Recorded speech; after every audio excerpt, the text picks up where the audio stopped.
Support me, follow and subscribe.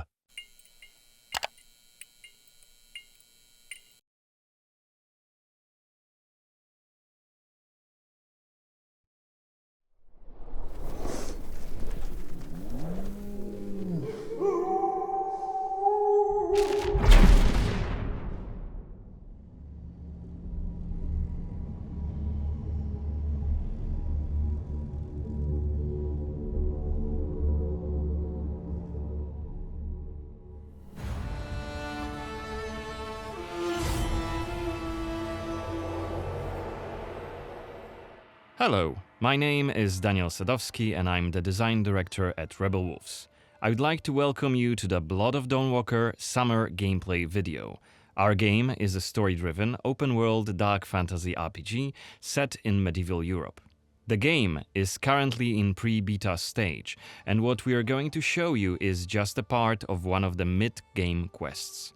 It's a really cool story involving legendary swords and a haunted almshouse, but today we'll focus on showcasing our gameplay systems. We're starting on the outskirts of Svartrau, the game's largest city and the capital of Vale Sangora. From here, we could head anywhere the eye can see, explore ancient ruins or sabotage vampire blood transports. But it's not just about where or when you go. It's also about how you approach the main quest and shape the story, making each playthrough uniquely your own. For now, we're following the road. Cohen is on his way to the city's cathedral, chasing leads about a powerful weapon said to be hidden in its crypts. But first, we'll have to deal with some bandits who camped out by the main road. Traveling through Vale Sangora is never boring. The world is dense with quests, random encounters, and locations steep in lore. This will be a great opportunity to show you our combat system. Our goal was to make the player feel like a real swordmaster who closely observes his enemies. We'll begin this fight by using acrid dust to stun one of the enemies. Now, when you attack, you choose one of four directions: up, down, left or right, in order to hit the opponent where he is unable to parry. And similarly, when defending, you have to take note of the enemy's intent and the direction of the attack. On the left side of the screen, just above Cohen's health, you have activation charges that will be filled in with each successful attack, block and parry. Once they are full, you can use one of the active abilities which allow you to take a more tactical approach to fighting. We started the fight by throwing some acrid dust. And now let's cast Burning Blood. It's a hex which boils the enemy's blood and burns their skin, dealing physical damage over time. Alright, time to finish this fight. Let's use the final activation charge to cast the artery attack, which actually decapitated the last opponent. Our hero quickly dispatched the bandits, so let's loot a few items they've left behind and open the inventory. First of all, let's replenish our health by eating something, and then take a closer look at this cool-looking weapon we just picked up. Ah, it has better stats than our current weapon, so let's equip it right now. We've also leveled up, so let's use this opportunity to spend the newly acquired skill point in one of Cohen's skill trees. The skills in the Blood of Dawnwalker are divided into 3 trees, one for human, one for vampire, and one shared between the two. We also have an active abilities panel. We can use it to unlock additional abilities to use during combat. Note that during the day, the health bar is not regenerating. You need to find consumables like the one we've just eaten. The hexes we've just used also consume some of Cohen's health. Be aware of that. The way our magic system works, there's always a price to pay for manipulating reality. But we can make it sting a bit less. Let's level up the Frugal Witchcraft skill, so next time we'll cast a hex, it'll consume fewer of Cohen's health points. Now that we've wrapped up the encounter with the bandits, we can be on our way to get inside the city. Right now, Cohen hasn't done enough to ruffle the vampire lord's feathers, so the guards will just wave us through. But the more damage you cause, the more suspicious and aggressive they'll become. So when you play the game yourself, you'll have to decide whether you want to challenge the vampires openly, or lay low until you're ready to strike and surprise them. The cathedral. It's even bigger than I remembered. And it's grander than before. They're putting in new stained glass. The Knyaz doesn't deny the old faith. Out of my face. This is the rich district of the city, Silberkreis. There's also Altenmarkt, Neustadt, and the Middens. Each of the boroughs has its own feel and character. Get your stinking ass out of here. I was just passing through, I swear. I got tired and sat down and started begging. Looming high over the city is Brensis's castle, Greifberg. He took it over when he slaughtered the human ruler of the valley, Skender, as shown in the trailer we shared with you earlier in January this year. In order to complete the main quest and save your family, you'll have to storm the castle, alone or with help of friendly NPCs. We could do it right now if we wanted, but it would be super challenging. No more drink for you, my friend. Go home. Oh, let me. I just want to. Oh, let me in. You made a mess, and it's not that kind of inn. Let's check the map. The cathedral is really close. There's plenty of other places to see and things to do here. A couple of inns, a medic, a blacksmith, an armorer, and other merchants. Fucking hell. You can see that not only the vampires came out of the shadows. This creature on the right is called an Uriash. Look around, especially at night, and you'll learn humans have lots to fear, not just the vampires.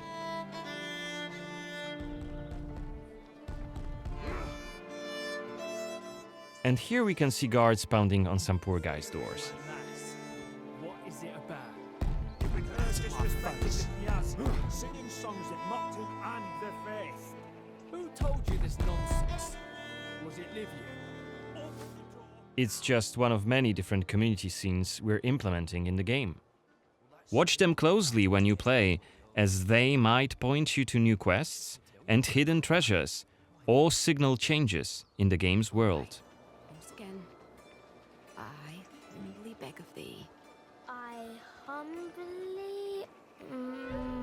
Ouch! I don't want to say it, Mum. It's a prayer. It's what we have to say.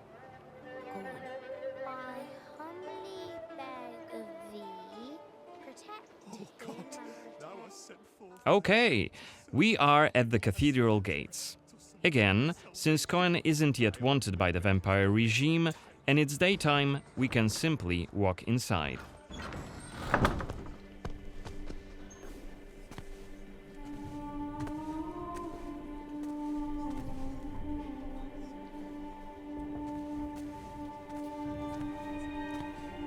The baptism of a newborn is a solemn moment, doubly so. A new life joins our flock, bringing happiness to its parents and to the congregation.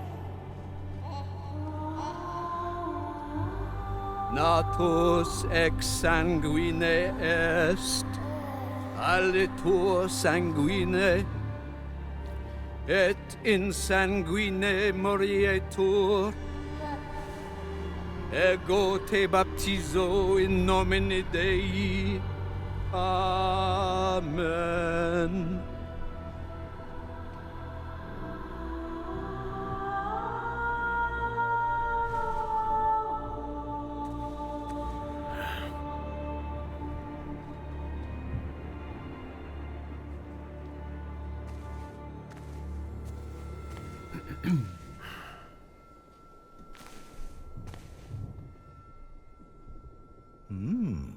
Don't I know you from somewhere, young man?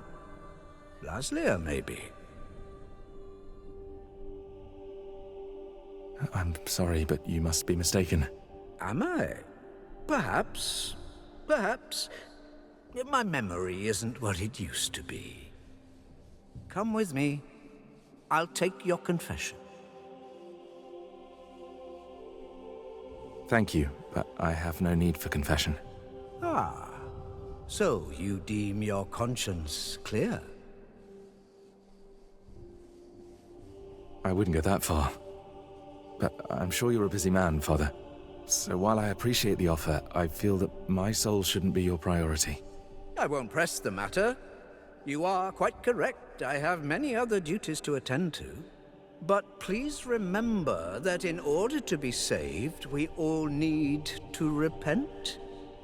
Myself included. I hope we can speak again soon. Good day to you, Cohen.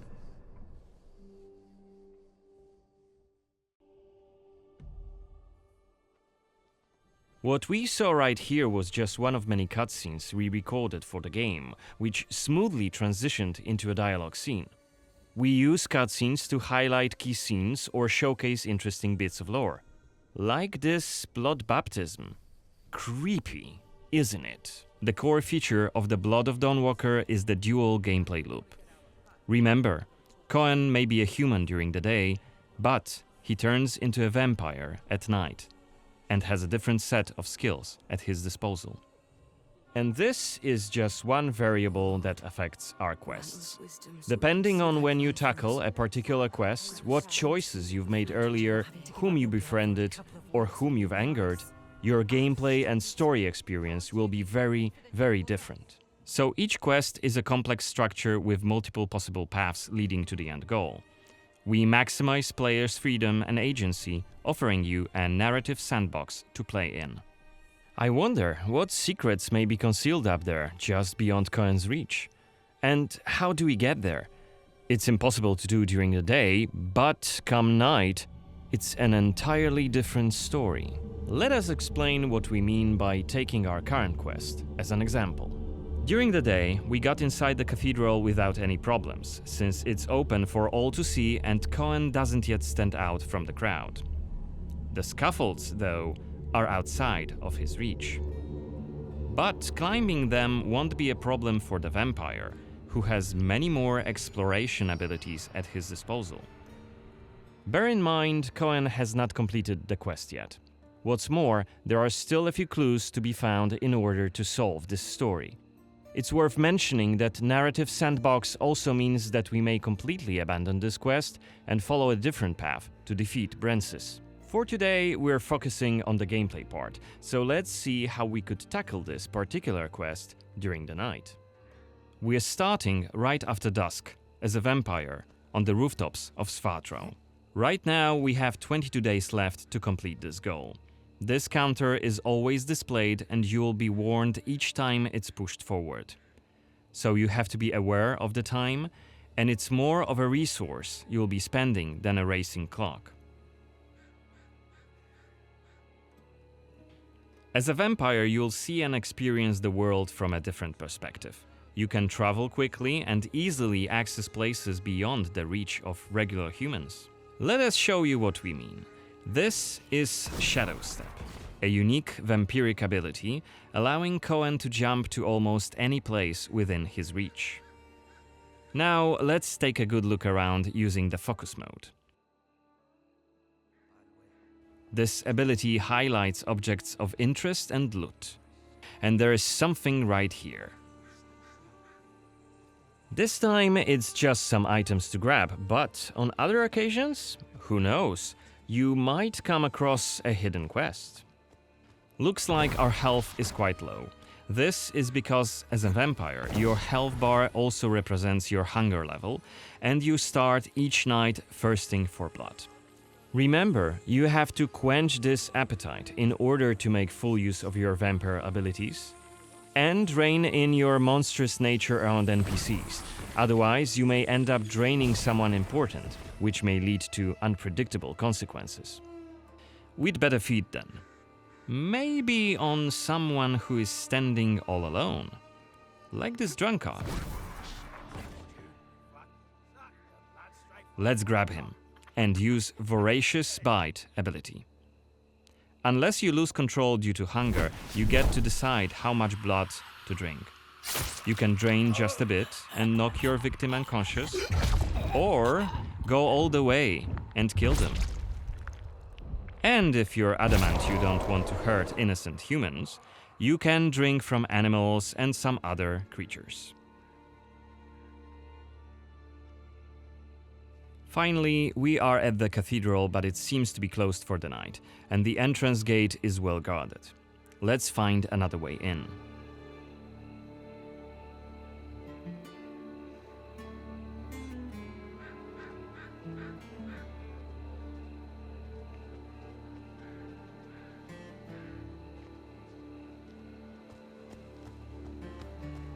Shadow Step is not the only vampiric ability you're gonna learn during your playthrough.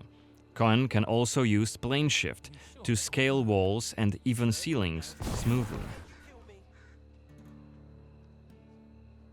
This will allow us to explore every nook and cranny of the cathedral.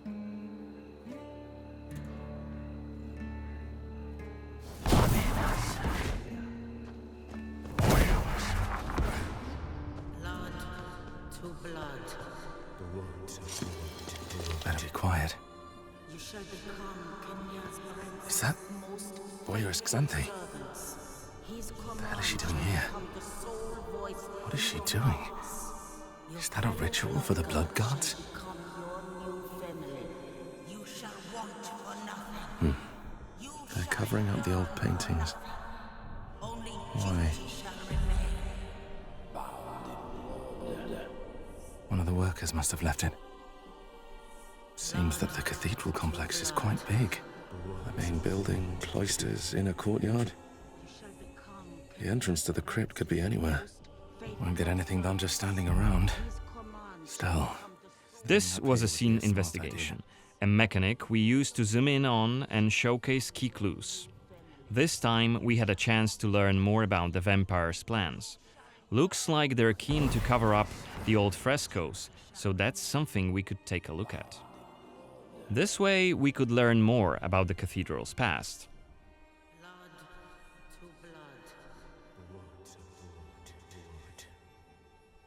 Looks like we aren't alone here. Underneath us there's a group of blood guards, soldiers hooked up on vampire blood, which makes them stronger, and one of Brances's vampire allies. It's Xanthi, the oldest vampire in Vale Sangora, and quite a powerful lady. Let's descend and check what's going on.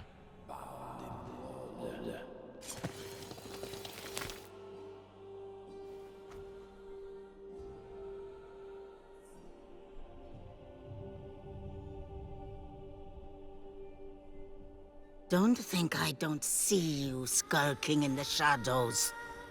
Come out!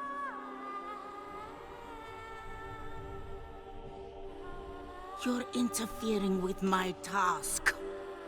Who are you? It doesn't matter. Very well. I don't have time for interruptions. Let us dispose of him. Quickly!